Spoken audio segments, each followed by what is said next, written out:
So first up is the 2023 RMAX 4 Compact with the locked rear diff. I want you to pay attention to the heat signature and of the three wheels that you'll see in the track. So you see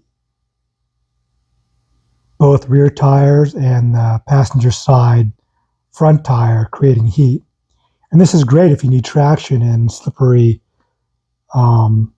terrain.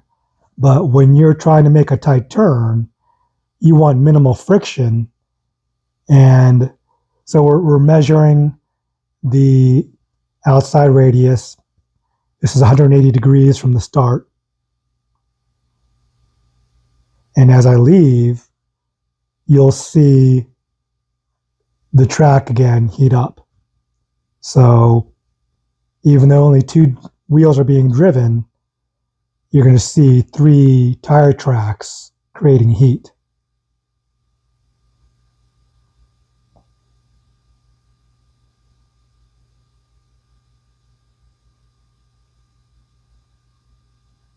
Okay, here we go.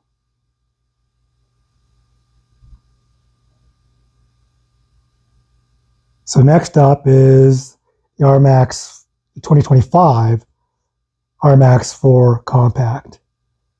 You can only see one tire track creating heat. And it's not that as bright as the first take with the 22-23 model.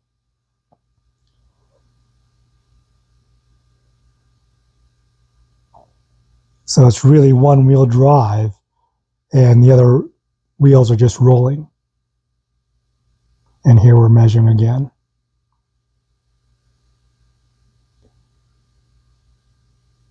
As I take off, you only see really one track. Here's the X4 850 locked rear diff. Once again, you see three tire tracks creating heat.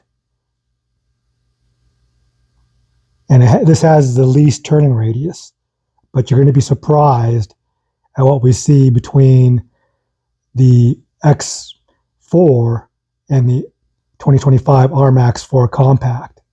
There's not a whole lot of difference in turning radius.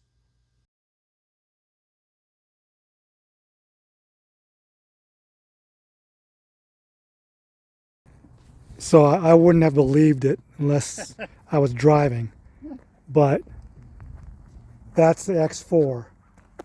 That's a 2025 RMAX 4 Compact with turf mode. And that's the 2023 RMAX with your traditional locked rear diff. So we're looking at 10 inches difference in turning radius between the X4 and the RMAX 4 Compact with turf mode. So the RMAX 4 old school is 64 inches wider turning radius than the X4.